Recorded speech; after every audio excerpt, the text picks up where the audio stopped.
Hindi kasi to siya legit ang aking apps, ay crack lang to siya. Huwag kayo maingay. Magbukas muna ako dito sa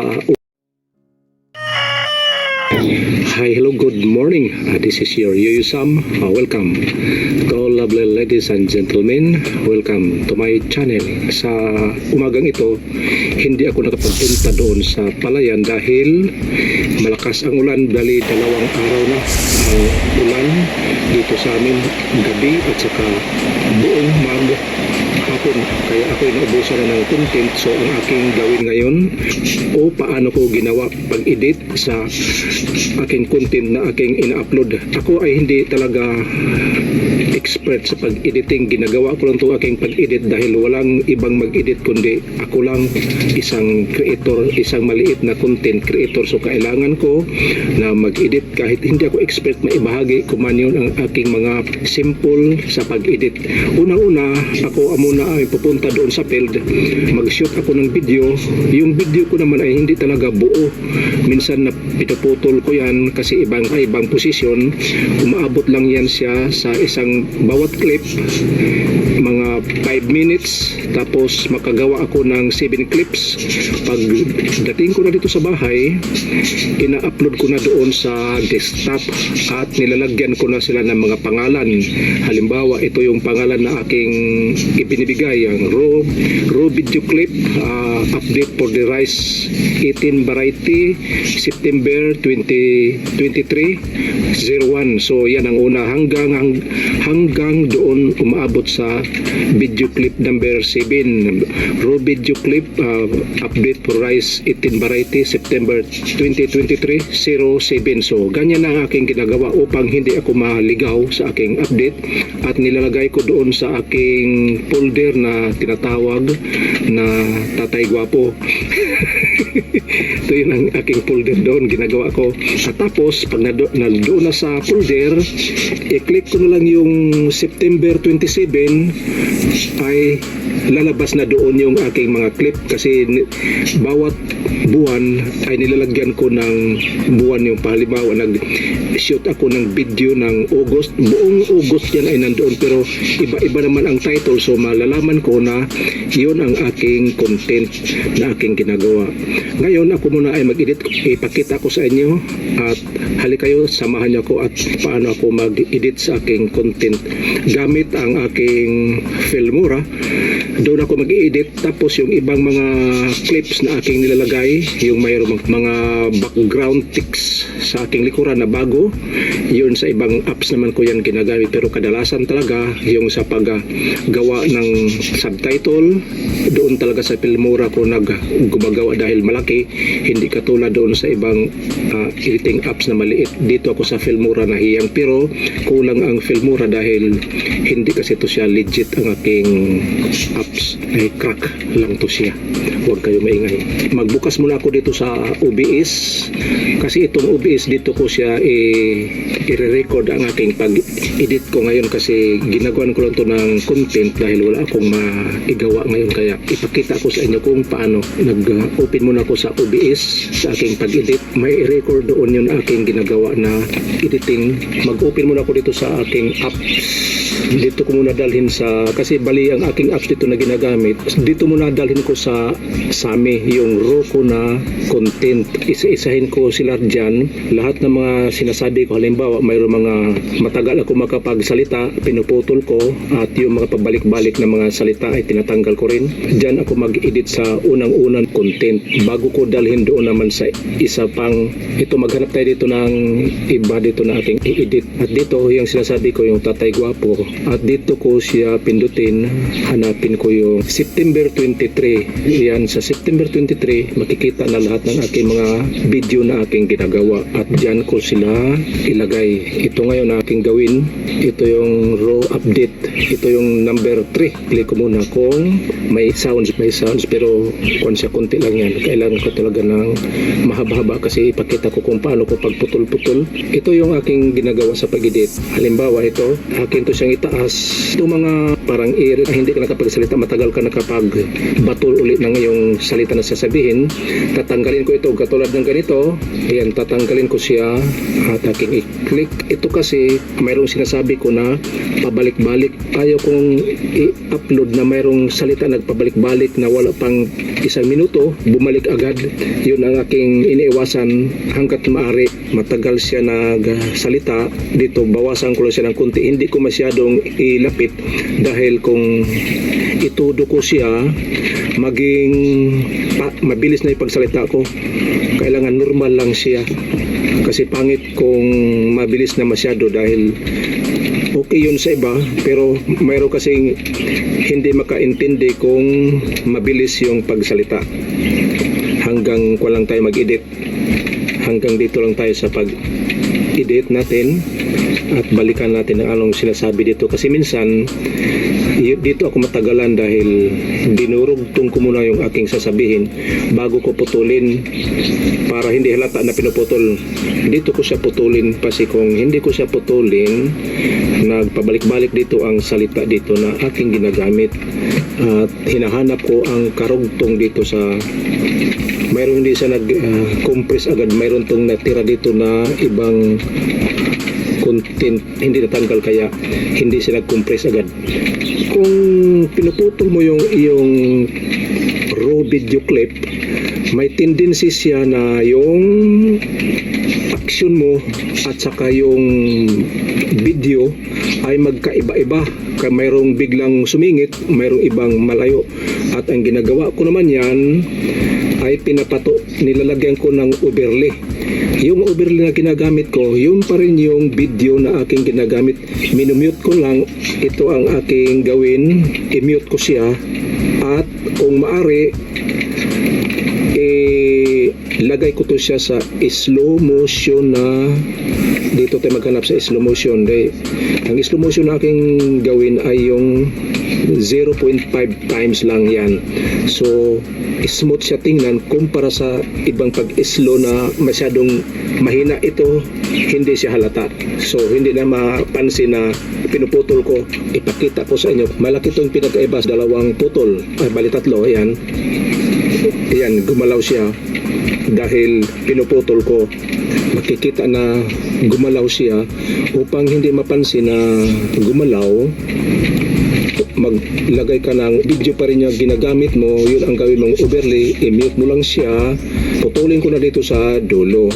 I-extend ko naman siya ng konti dahil mayroon akong ilagay doon sa aking ngayon.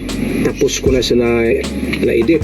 Ang aking mga video talaga, kung ako'y mag-edit, mahaba yan, umaabot yan sa 20 minutes, pero nagawan ko ng paraan na hanggang 6 o 7 na lang dahil sa pag-edit ko na yung ibang salita na hindi na kailangan ay pinuputol ko. Yun ang aking paraan sa pag-edit upang magmukha siyang parang legit. Ngayon, at mayroon akong ilagay dito, hanapin natin dito sa September pa rin to siya. Ito ang aking ilagay kayo ngayon dito. At makikita nyo, nag-overlay ako ng isang upang mas maganda siya. Halimbawa, good morning. Mayroon talagang manok sa tuwing umaga ko. Yan ang aking ginagawa. Kailangan lagyan ko upang makarelate yung mga nanood sa aking video. At isingit ko naman yung ibang aking video na aking ginagawa. Halimbawa, ito naglakad siya. Itong video na to ay ang original talaga nito ay naglakad siya sa palayan. Ini-edit ko na talaga siya at pinalakad ko na siya doon sa dagat. Ito lagyan ko muna siya ng pumasok na siya dito naman. Ganito lang aking pag-edit. Medyo kontra ko itong aking pag-edit, mabusisi.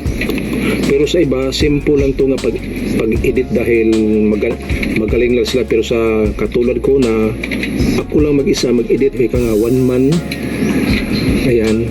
At dito putulin ko naman siya at lagyan ko siya na yung nag-welcome upang mas maganda tingnan. Pag sabing welcome, mayroon ka makikita nag-welcome.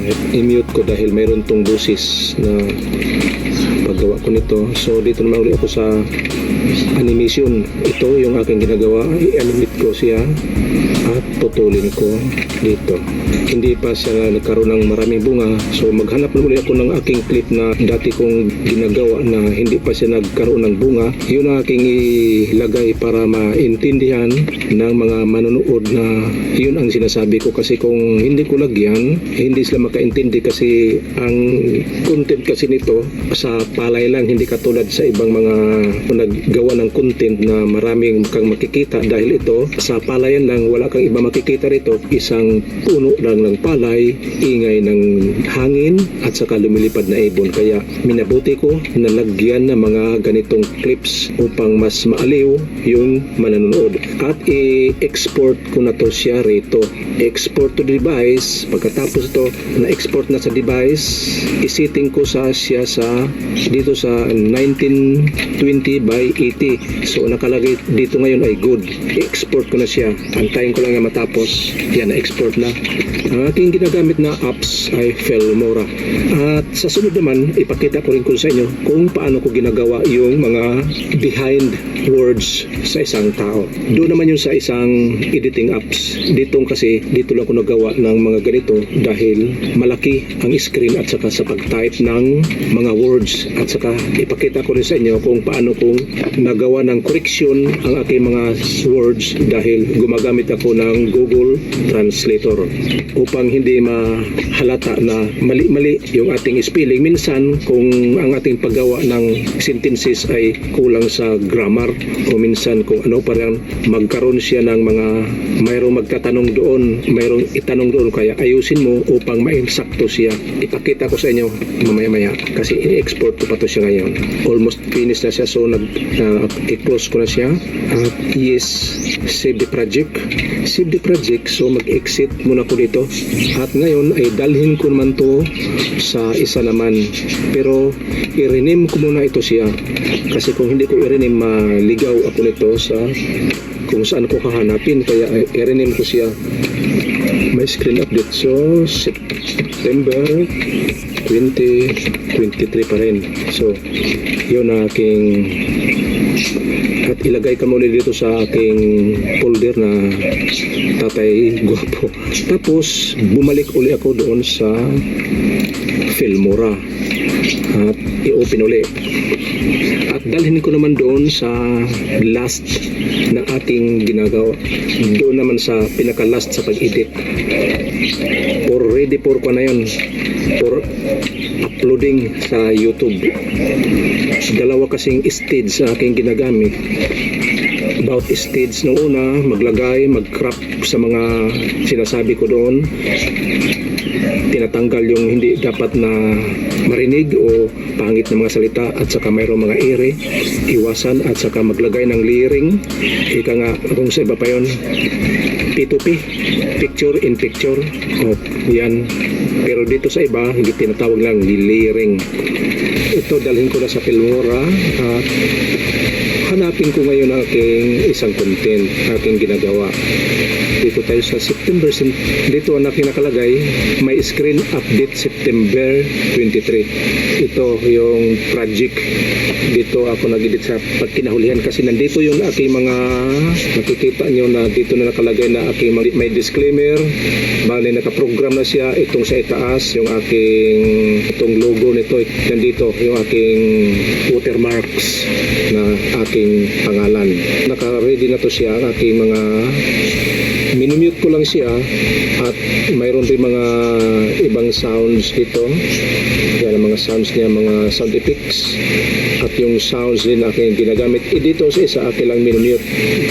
Ngayon atin na siyang dalhin yung aking isang ginawa ngayon. Bali ito ang aking gamitin lang na isa. Ayan. At ilagay ko yung Sami. Ayan. Ang aking paggawa sa aking content, putulin ko siya upang ipakita kong aking logo. Ayan.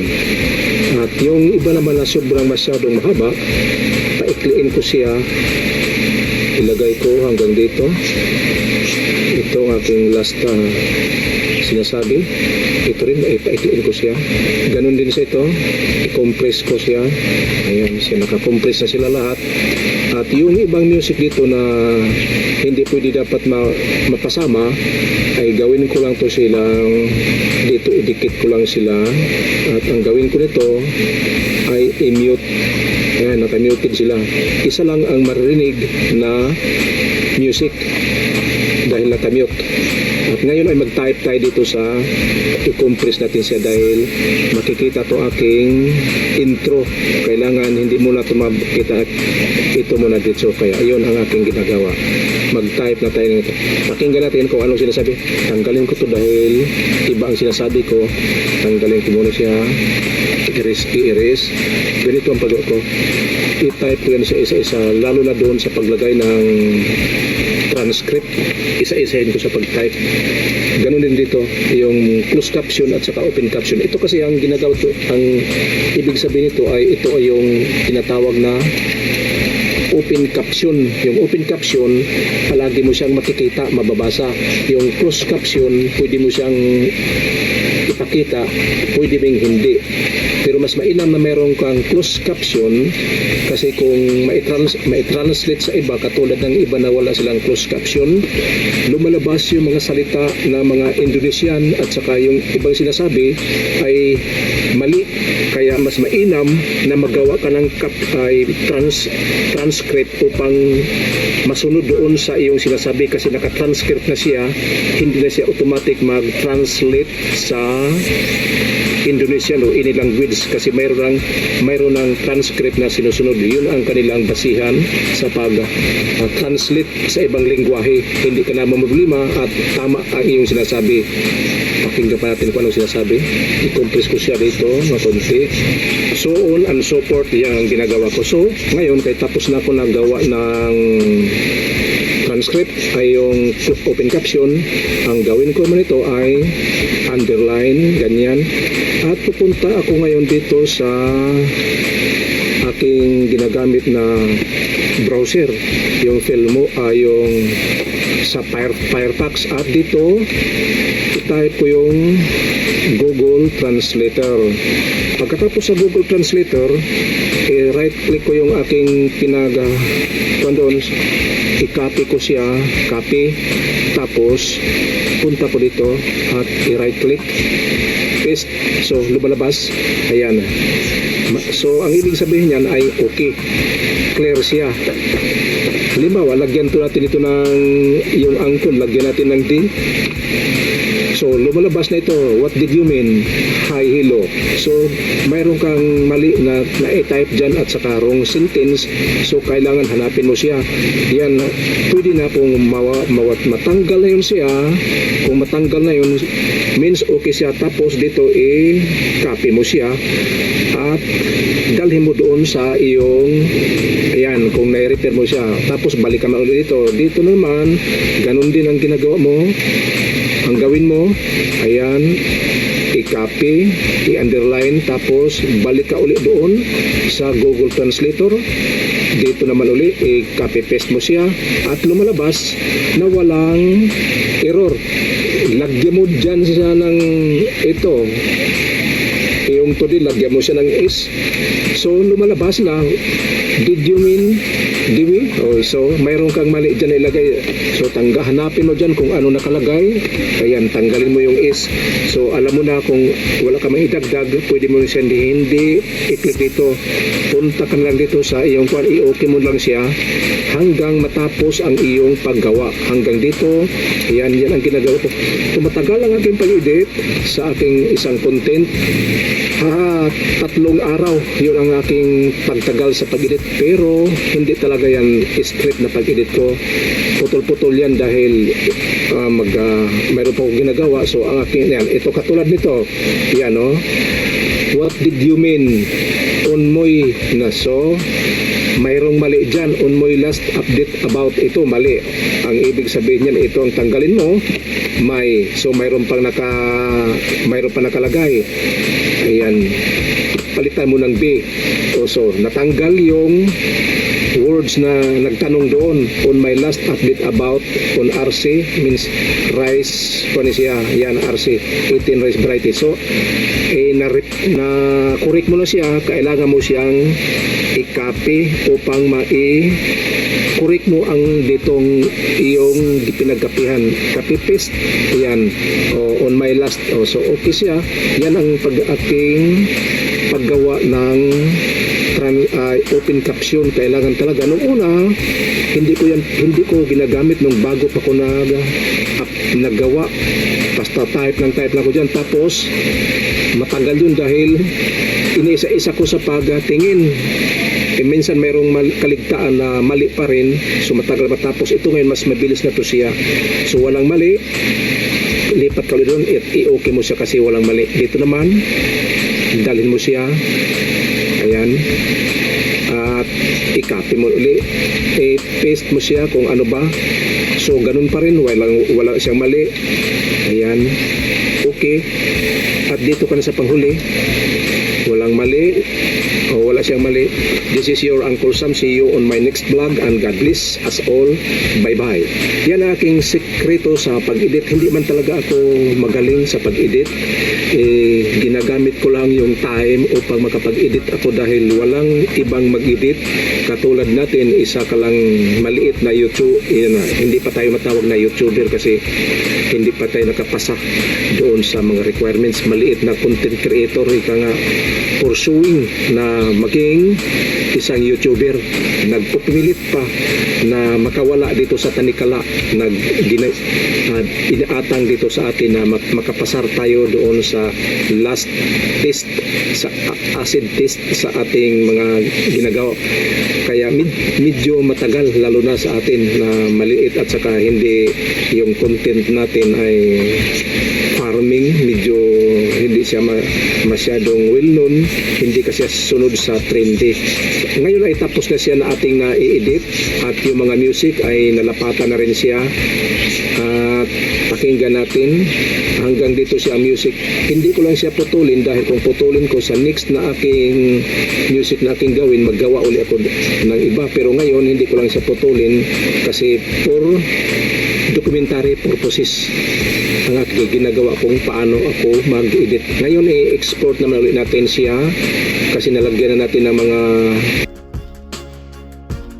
This is your Yuyu Sam. See you on my next vlog and God bless us all. Bye-bye.